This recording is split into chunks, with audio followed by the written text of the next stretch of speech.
안녕하세요. 오늘도 사연살롱을 찾아주셔서 감사합니다. 저는 경기도 용인에 사는 30대 중반의 여성이에요. 저는 웹소설에 관심이 있다고 하면 이름 한 번쯤 들어보셨을 웹소설 작가예요. 물론 필명이기도 하고 제가 웹소설 작가라는 걸 밝히지 않아서 모르는 사람들이 훨씬 더 많기는 해요. 제가 대학을 다니다가 중퇴를 했거든요. 대학 2학년 때부터 웹소설을 쓰기 시작했는데 생각보다 빨리 자리를 잡아서 저는 이 길이 제 운명이라고 확신을 하고 대학을 그만뒀어요. 부모님한테는 나중에라도 다시 학교에 돌아가겠다고 약속을 했고요. 엄마, 아빠, 나 지금은 좀 더 글 쓰는 일에 집중하고 싶어. 학교에서도 강의 머리에 하나도 안 들어와. 온통 글 생각뿐이야. 그러다 보니 학점도 잘 안 나오고 애들하고 어울리는 것도 귀찮아서 집에 빨리 오다 보니까 과모임과도 서먹해지더라. 이럴 바에는 지금 차라리 바짝 글을 써보고 나중에 다시 공부할 마음이 생겼을 때 학교에 복학하고 싶어. 나 이거 진짜 잘할 자신 있어. 예. 아무리 그래도 웹소설이라는 게 직업으로 할 수 있는 일이야?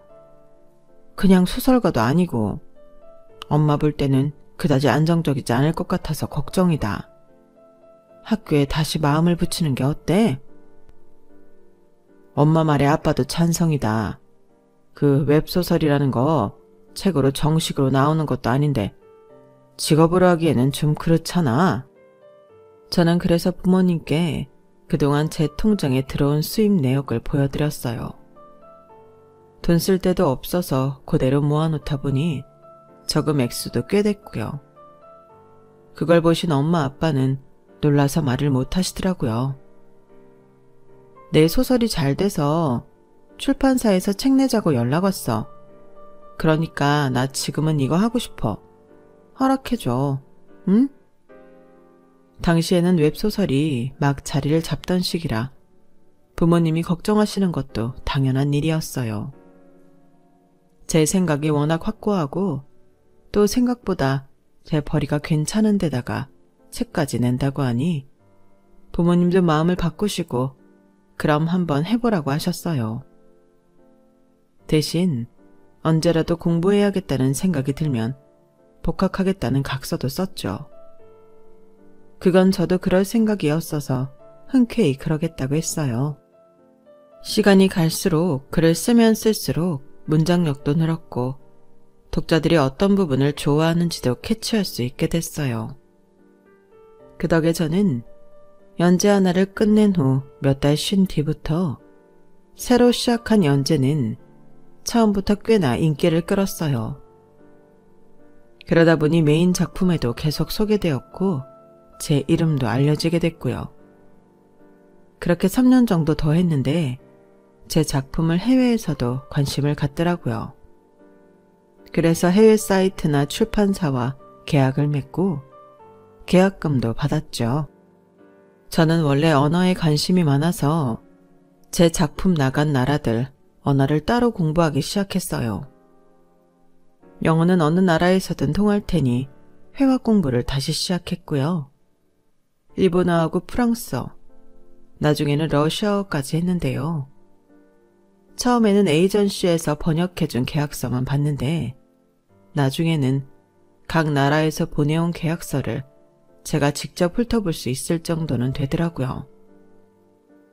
이러도 영어 수준으로 할 정도는 됐고 프랑스어도 회화는 어느 정도 가능했어요. 러시아어는 저한테 좀 어려웠는지 읽고 간단한 문장 번역 정도까지 하긴 했네요. 러시아어 회화는 저한테 많이 어렵더라고요. 각 나라의 언어를 배우면서 좋았던 게 그 나라의 문화를 알게 되니 그게 또 글을 쓰는 데 도움이 되더군요. 외국을 배경으로 할 때는 수박 겉핥기가 아니라 제 작품의 퀄리티가 높아질 수 있었거든요.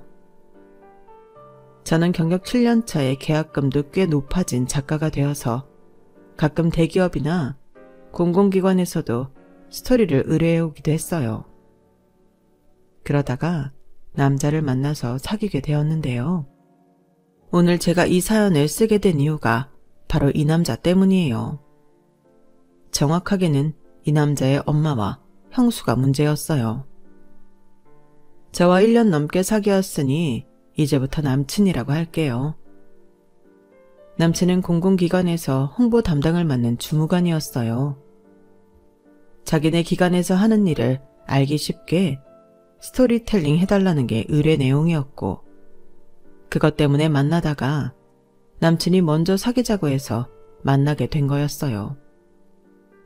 물론 저도 처음부터 인상 좋고 호감형인 남친한테 마음이 있는 상태였고요. 남친도 처음 봤을 때부터 제가 마음에 들었다고 하더라고요. 미나, 너 생각보다 훨씬 젊어서 처음 봤을 때 좀 놀랐어. 내가 다른 웹소설 작가님들도 만나봤는데 웹소설 작가님들도 꽤 나이 있으신 분들 많더라고. 근데 이렇게 젊은 나이에 이 정도로 글을 쓰고 성공하다니 미나 진짜 대단한 것 같아.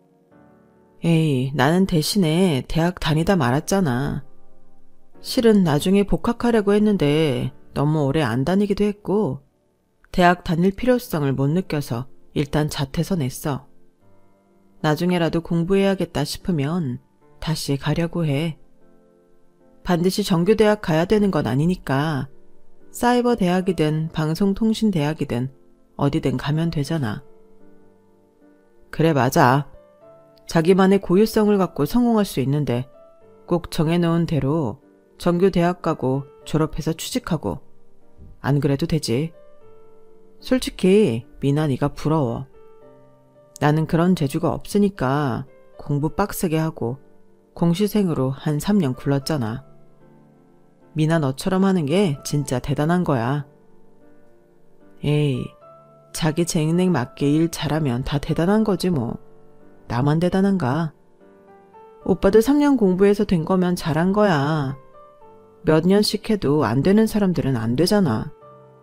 남친은 이렇게 제 일을 존중해주고 제가 택한 길에 대해서도 열린 마음을 가진 사람이었어요. 그런 사람이 제 남자친구라 뿌듯했고요. 그렇게 1년 넘게 사귀다가 저희는 자연스럽게 결혼을 약속하게 됐어요. 당연히 결혼해야 된다고 생각했던 것 같아요. 저도 그렇고 남자친구도요. 저는 남친의 어머니도 남친만큼 열릴 생각을 갖고 사고가 유연한 사람일 줄 알았는데요. 사람은 만나도 보고 이야기를 해봐야 한다고 제가 단단히 착각했었죠. 먼저 제가 남친 집에 인사를 드리러 가게 됐는데 남친은 아버지가 대학생 때 돌아가셔서 어머니가 있고 위로 결혼한 형과 형수가 있다고 했어요. 남친 아버지가 대학 교수였었고 어머니도 대학 강사를 하시다가 남친이 초등학교 들어갔을 때 일을 그만뒀다고 하더라고요. 남친 아버지가 생활에 불편한 없게 남겨두고 가신 재산이 있어서 집안 생활에는 어려움이 없었다고 했어요. 또 남친도 남친 형도 다 커서 자기들 용돈 벌어서 쓸 때라 집안에 크게 경제적 타격도 없었고요. 그래서인지 남친 집은 평범한 중산층 가정이지만 나름 꽤 돈을 쓰고 사는 티가 났어요. 가구나 가전제품들도 고급이 많았고요. 대학 교수 부인이었고 당신도 강사로 대학생들을 가르친 적이 있으시니 지적이고 고상할 거라는 상상을 하게 되더라고요. 물론 겉으로 보기에는 그랬어요. 꽤나 우아하기도 했고요. 하지만 속을 들여다보니 그게 전혀 아니었어요. 남친의 형수는 한술 더 떴고요. 음악 전공을 했다는데 동네 피아노 학원에서 파트타임으로 아이들을 가르친다더라고요. 그런데 둘 다 제가 대학을 중퇴했고 웹소설을 쓴다니 태도가 180도 싹 달라지는 거였어요. 남친 어머니는 제 앞에서 아주 민망한 말을 하더라고요. 형준이, 너 얘 대학 중퇴했다는데 그거 알고 만난 거야? 아니, 그러면 최종 학력이 고졸이라는 건데 너 고졸 만나고 다녔어? 그런 애를 집에까지 인사시키러 왔고? 너 정신 나갔어? 제가 너무 놀라 충격을 받고 멍하니 있는데 남친 형수까지 나서더라고요. 도련님 뭐 호구 잡혔어요? 그러지 않고서야 어떻게 이런 수준 안 맞는 여자랑 결혼을 하겠다고 하시겠어요? 혹시 곤란한 일 있으시면 말씀하세요, 도련님. 그러자 남친의 형이 당황해서 자기 아내한테 뭐라고 하더라고요. 당신 손님 앞에서 그게 무슨 소리야? 게다가 우리 형준이 여자친구. 이제 같은 가족이 될 텐데 할 말 못할 말이 있는 거지. 남친 형의 말에 남친 어머니는 오히려 뭐라고 하더군요. 형석이 넌 가만히 있어. 네 댁이 틀린 말 한 거 아니잖아. 그래, 말 나온 김에 한번 드러나 보자. 우리 형준이 어떻게 만났어? 뭐 지금 형준이 일하는데 홍보 때문에 만났다고 했는데 아무래도 그게 다는 아닌 것 같아서 말이야. 그게 다가 아니라뇨. 무슨 말씀 하시는 건지 모르겠네요. 제가 겨우 정신을 차리고 한마디를 했어요.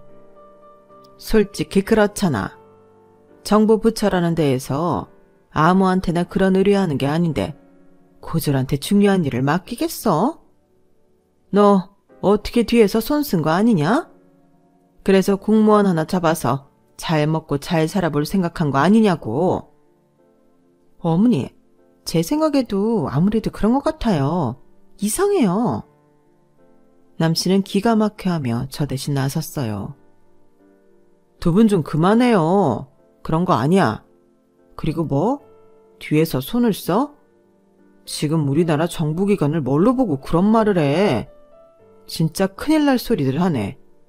그만큼 미나가 유명하니까 우리가 어렵게 컨택한 거였어. 그리고 미나가 내가 담당일지 어떻게 알고 왔겠어? 정말 이상한 상상들 좀 하지 마. 됐고. 나는 고졸 며느리 어떻게 받아들여야 할지 모르겠다. 어디 가서 누구한테 무슨 말을 하겠니? 거기에 남친 형수가 또 거들었어요. 솔직히 요새 개나 소나 다 쓴다는 게 웹소설 아닌가요?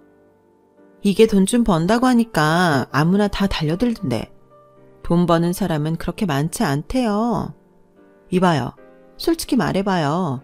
우리 도련님 물어서 편하게 먹고 살려고 꼬셨죠? 그리고 글이라는 거 나도 써봐서 아는데 그게 보통 힘든 줄 알아? 이렇게 대학 중퇴하고 그러는 사람이 할 수 있는 일이 아니라니까? 어떻게 학교를 다니다가 그만둘 생각을 하지?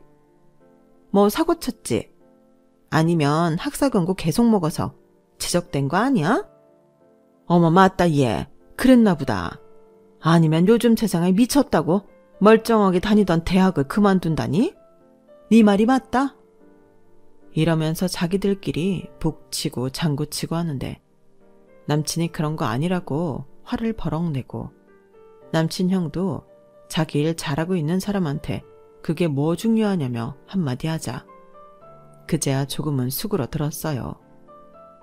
하지만 그 다음부터 두 사람이 보여준 행동이 가관이었어요. 어쨌든 남친 집에까지 왔으니 예의는 지키고 제 할 도리는 해야겠다 싶어서 밥도 같이 차리고 식사를 하게 됐어요. 그 후에 잠깐 남친하고 남친 형이 마트에 가서 과일을 사오겠다고 한 후에 정말 우스운 일이 벌어졌어요. 갑자기 남친 어머니랑 형수가 자기들끼리 영어로 대화하더라고요.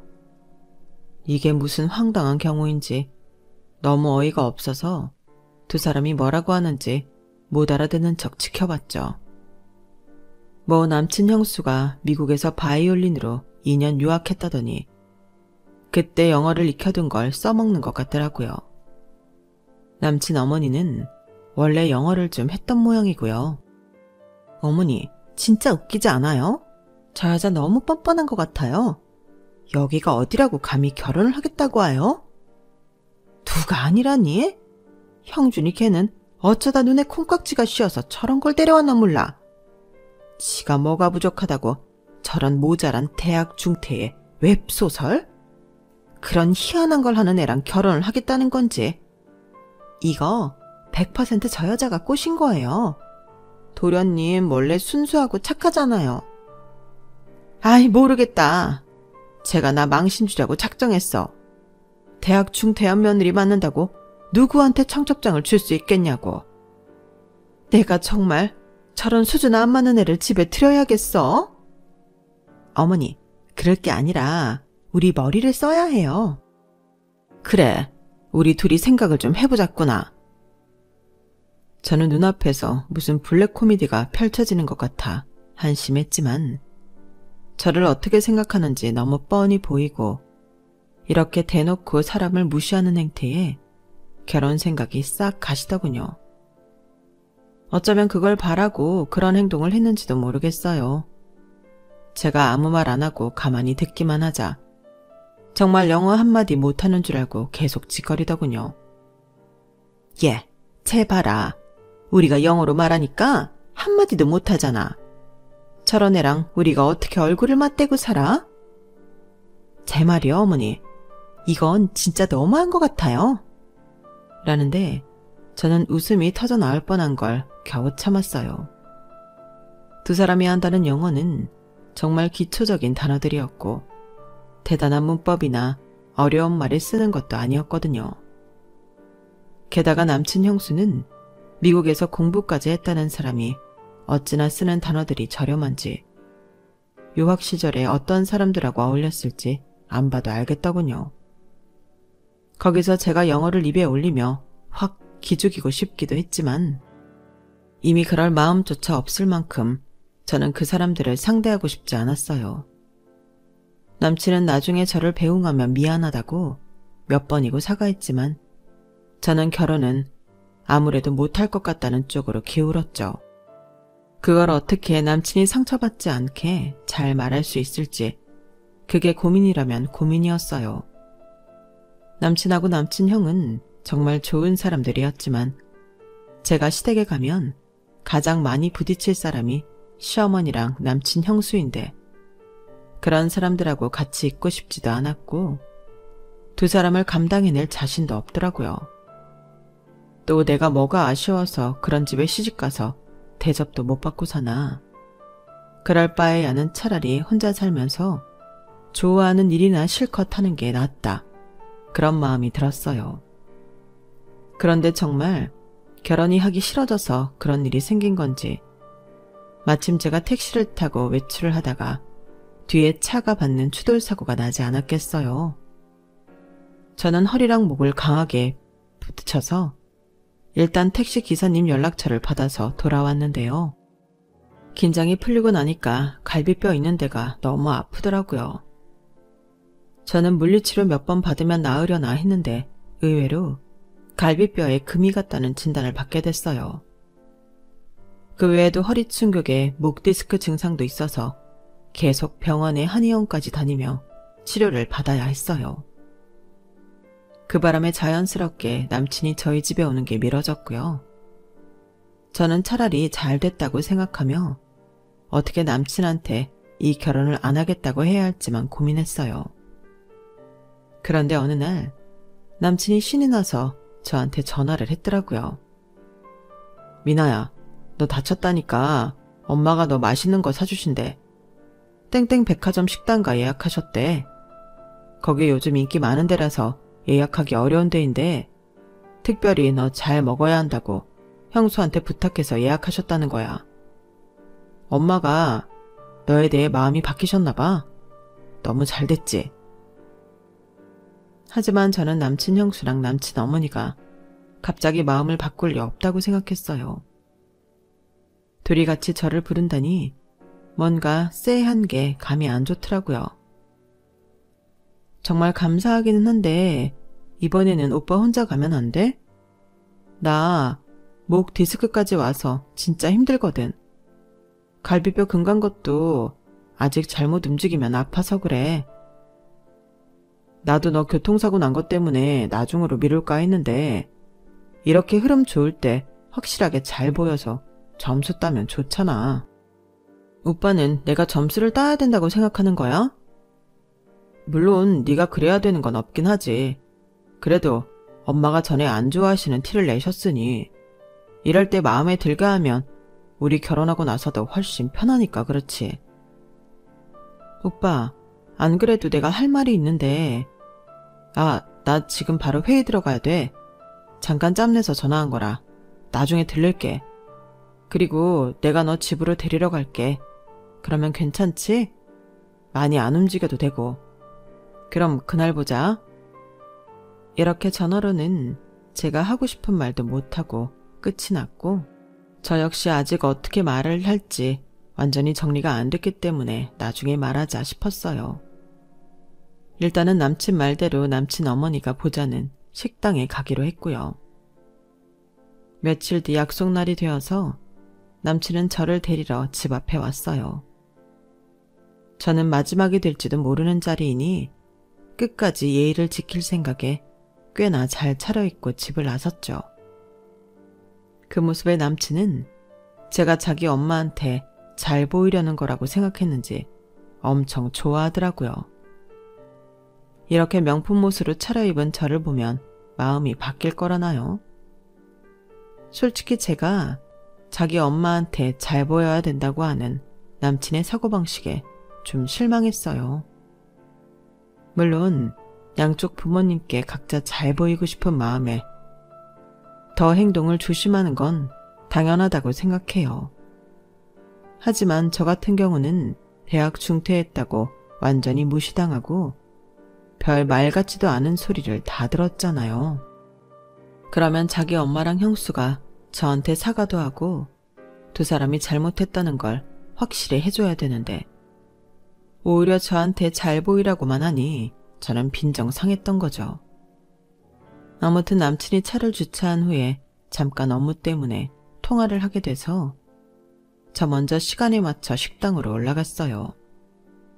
그랬더니 아니나 다를까 남친 어머니와 형수가 저를 보더니 바로 영어로 대화를 시작하는 거였어요.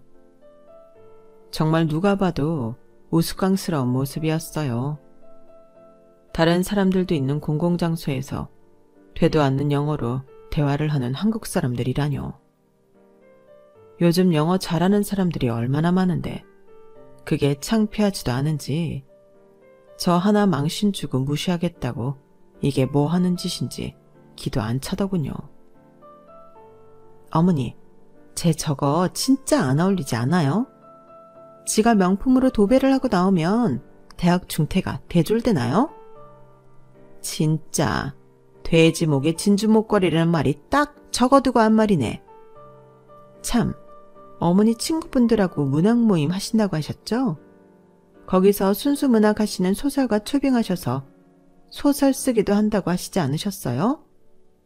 제가 볼 때는요, 어머니가 쟤보다 훨씬 잘 쓰실 것 같아요. 어머니는 대학에서 강사도 하셨잖아요.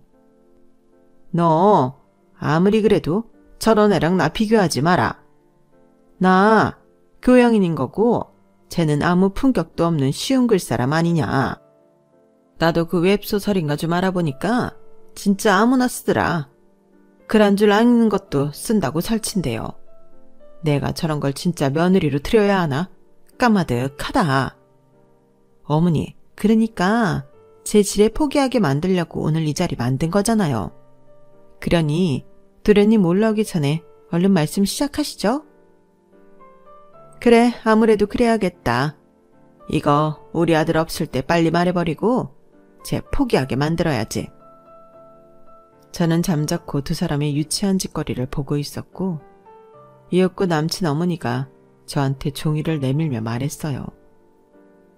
이거 우리 형준이랑 결혼하면 해와야 될 혼수 목록이다.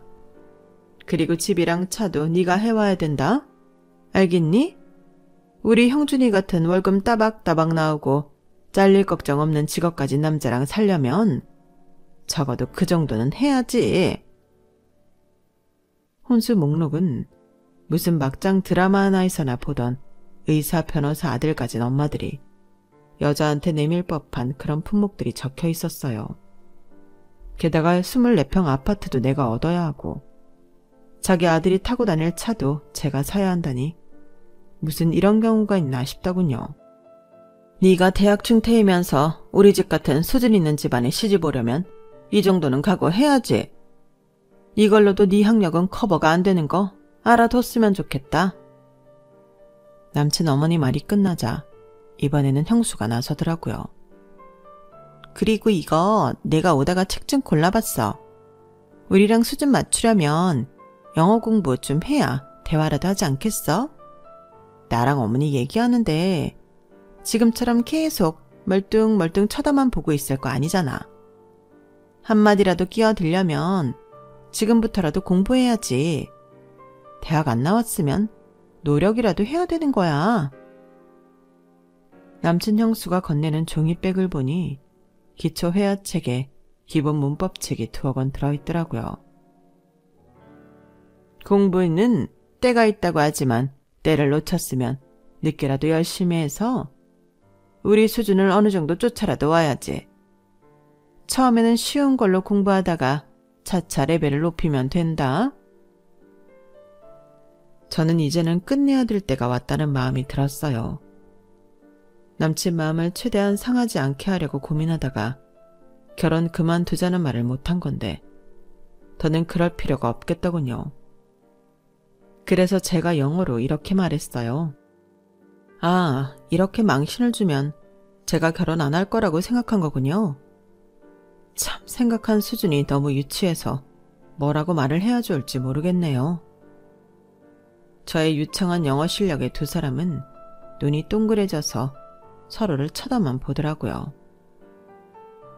저는 공부를 못해서 대학을 그만 다닌 것도 아니고 제가 글 쓰는 게 너무 재미있어서 오히려 공부가 방해가 돼서 그만둔 건데 왜 제가 저에 대해 잘 알지도 못하는 사람들한테 이런 말을 들어야 되는지 모르겠네요.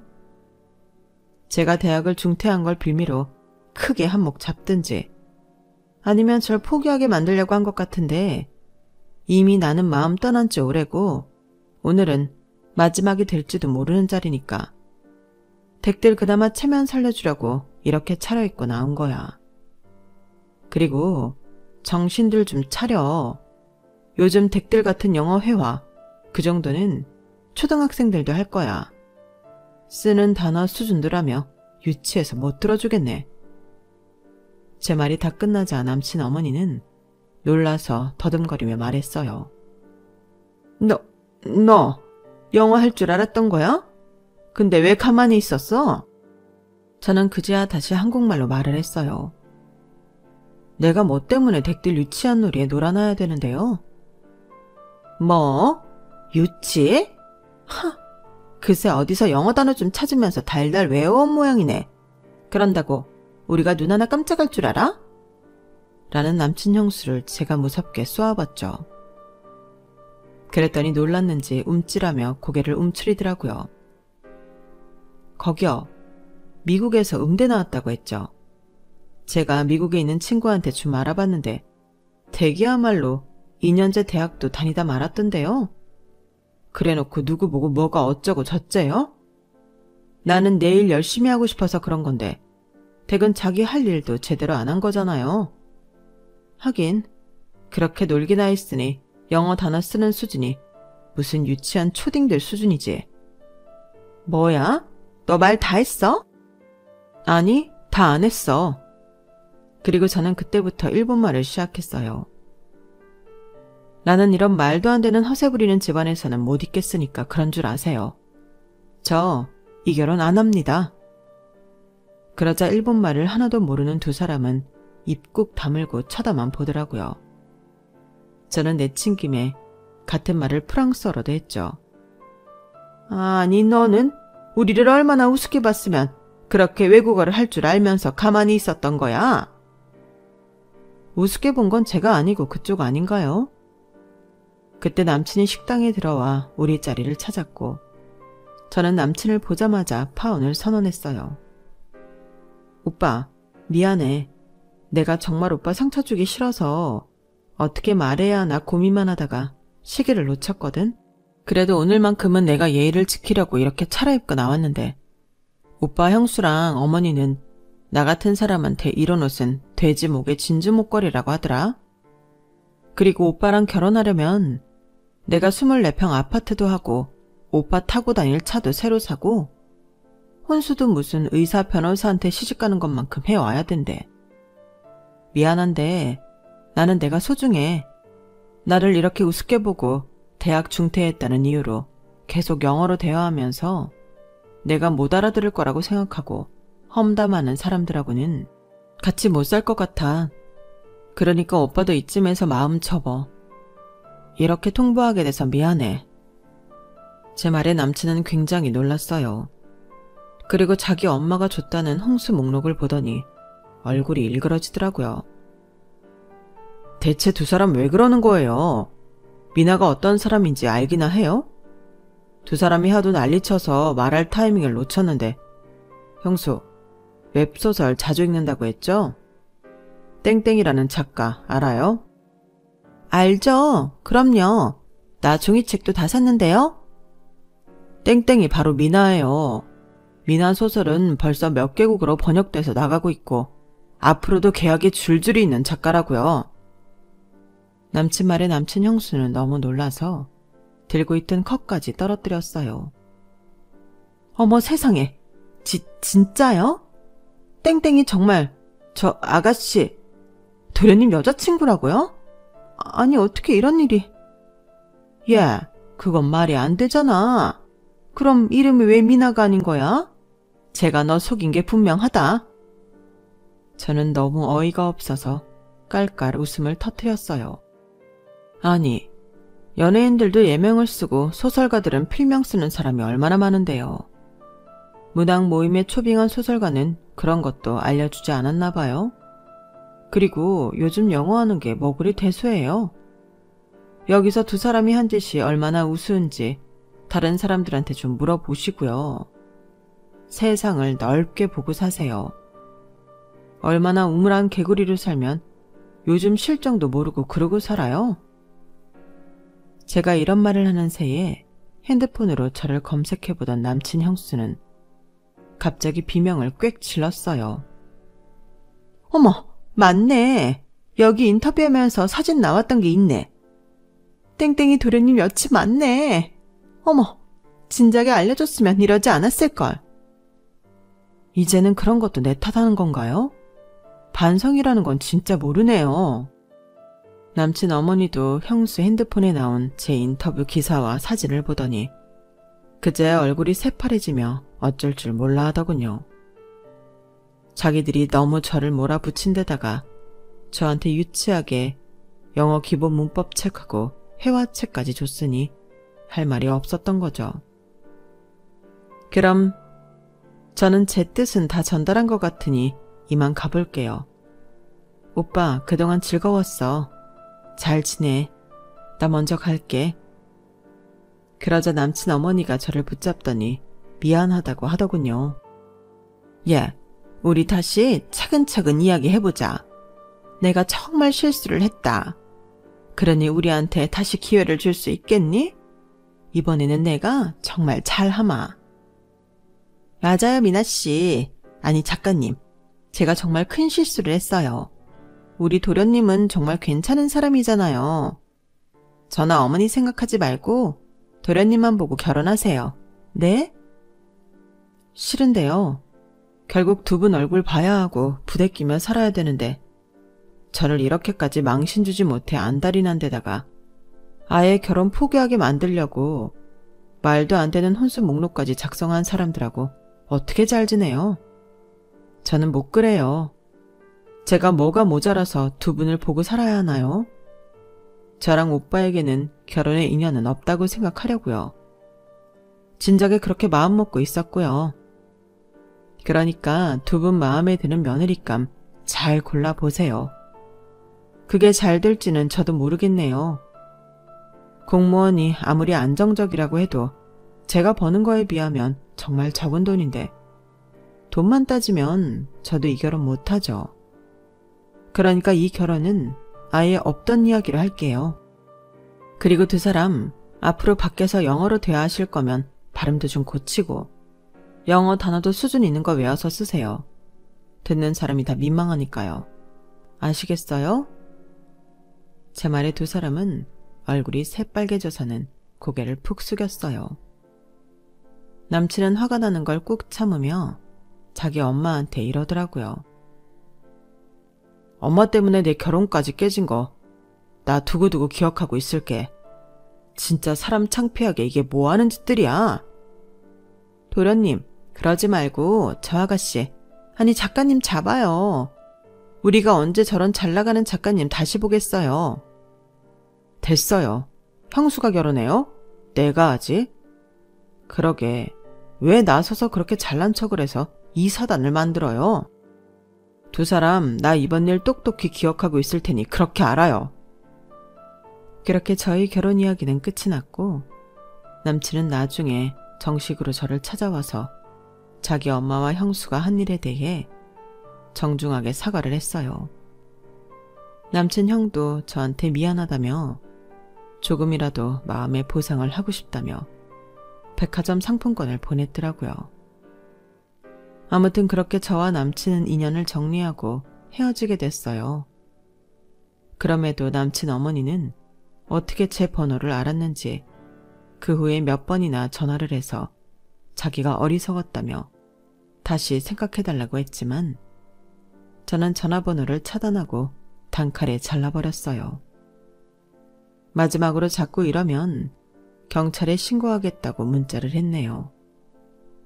이 일로 남친의 형까지 엄마와 사이가 안 좋아졌다고 하더군요. 남친의 형수는 그동안 미국에서 대학 졸업한 척하고 학원에서 선생 노릇했는데 그게 들켜버려서 졸지에 백수가 됐고요. 저는 지금까지 글 열심히 잘 쓰며 혼자 잘 살고 있는 중이에요. 아직 다른 인연을 만나지는 못했지만 조급하게 생각하지 않으려고요. 인연에 집착하지 말라는 말이 있더라고요. 저는 그 말대로 제일 열심히 즐겁게 하며 지내고 있어요. 제 이야기는 여기까지예요. 다음에는 혹시 또 즐거운 사연으로 찾아뵐 수 있는 기회가 있었으면 좋겠네요. 들어주셔서 감사해요. 여러분, 사연 댓글에 응원과 현명한 조언 부탁드려요. 좋아요와 구독은 저에게 큰 힘이 됩니다. 오늘도 좋은 일 가득하세요.